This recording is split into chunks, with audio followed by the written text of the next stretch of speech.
आता आपल्या आवडत्या मालिकेचे संपूर्ण भाग मालिका प्रसारित झाल्यानंतर लगेचच पाहू शकता फक्त सन नेक्स्ट वर. भारतातील प्रेक्षकांसाठी मोफत सेवा. देवा, अंजलीचं लग्न कार्य व्यवस्थित पार पडू दे रे बाबा.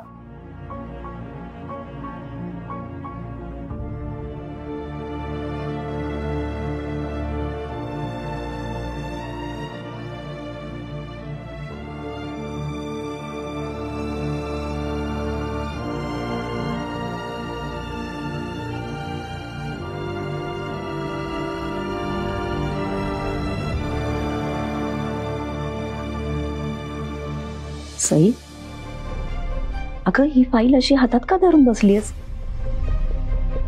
तुला भीती वाटते का वहिनी ही फाईल परत काढून घेईल म्हणून? नाही आई, उलट ती आता या फाईलला कधी हात सुद्धा लावणार नाही. सई, मला तर आश्चर्यच वाटतंय. म्हणजे वहिनीने ही फाईल तुला परत केली कशी काय? नाही म्हणजे हे असं वागणं तिच्या स्वभावाविरुद्ध आहे ना. आई, आता तिच्या मुलीचं लग्न होत आहे म्हटल्यावर तिला आनंद झाला असेल ना, म्हणून केली असेल परत फाईल.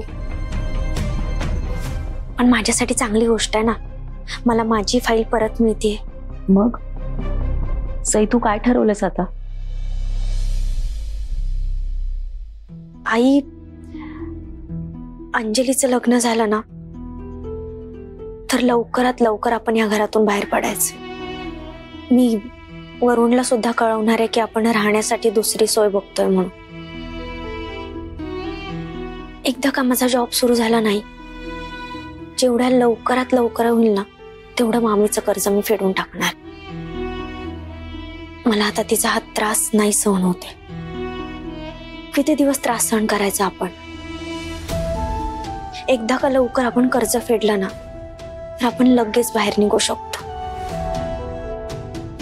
शांतपणे आपल्याला राहता येईल.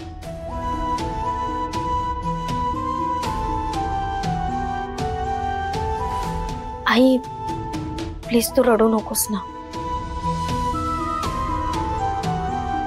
मला माहितीये आपण मामाला सोडून जाणार आहोत म्हणून त्रास होतोय ना तुला. पण खरं सांगू का, आपण जेवढ्या लवकरात लवकर या घरातून बाहेर पडू ना तेवढं आपल्यासाठी सुद्धा चांगलं आहे आणि मामासाठी सुद्धा. तुला माहितीये ना आपल्यामुळे मामी मामाला किती त्रास देते ते. तू प्लीज नको ना रडूस. तुझं म्हणणं पटतंय का मला?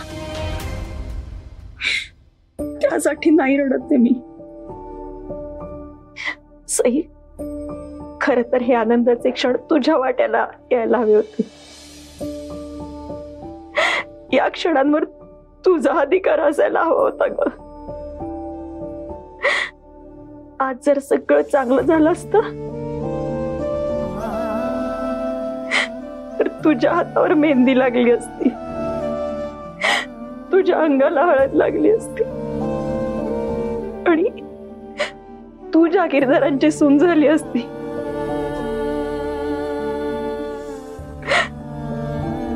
पण हे सुख तुझ्यापासून हिरावून घेतलं ग त्या दोघींनी. आणि एक आई म्हणून बसून बघण्यापलीकडे मी काही करू शकत नाहीये.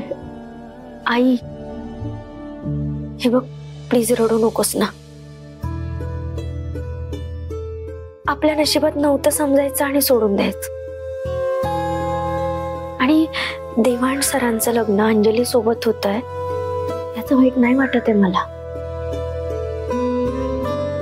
मला वाईट फक्त एकाच गोष्टीचं वाटतंय की हे नातं खोटेपणाच्या आधारावर उभं राहिलंय.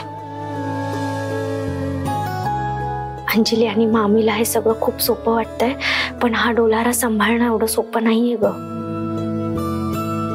आणि जेव्हा हे सगळं सत्य बाहेर पडेल ना तेव्हा सगळं पत्त्यांच्या बंगल्यासारखं कोसळणार.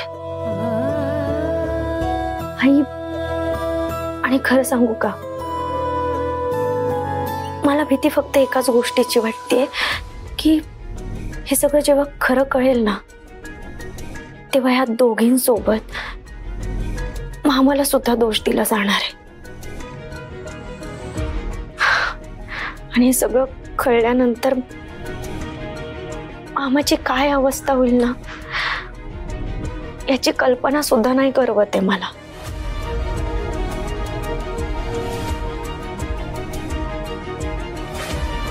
आई,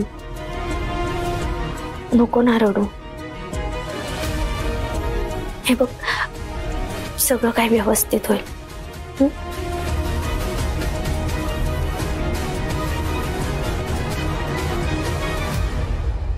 ला ला ला ला ला ला ला ला ला ला.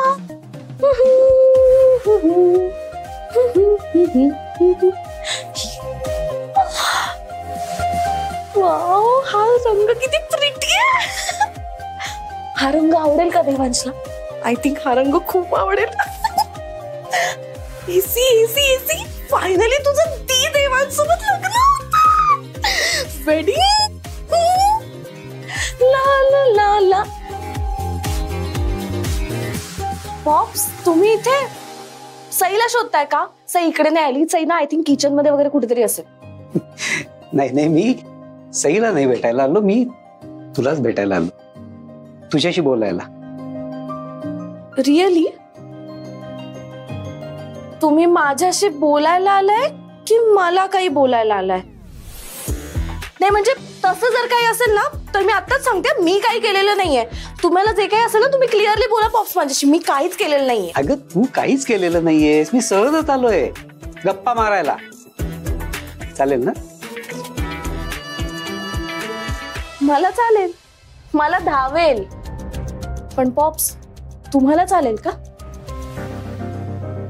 तुम्हाला नाही चालत ना. तुम्हाला फक्त सईशी गप्पा मारायच्या असतात. माझी सई अशी, माझी सई तशी, माझ्या सईचं हे, माझ्या सईचं ते. 24/7 फक्त सई सई. एकतर तिच्याशी किंवा तिच्याबद्दल एवढंच बोलत असता तुम्ही. माझ्याशी गप्पा मारायला वेळ कुठे आहे तुमच्याकडे पॉप्स? इतकी बॅड नाहीये पॉप्स मी. बघा, आता पण बघा कसा फेस केलाय तुम्ही. हे जर सईचं वेडिंग असतं ना तर तुम्ही एकदम मस्त हॅपी फेस घेऊन घरभर फिरला असतात, इकडे तिकडे फिरला असतात. पण माझं वेडिंग आहे ना, तुम्हाला त्याची काही एक्साइटमेंटच नाहीये. एनिवेज, मला सांगा, ही बघा, ही साडी कशी दिसेल? छान वाटेल ना?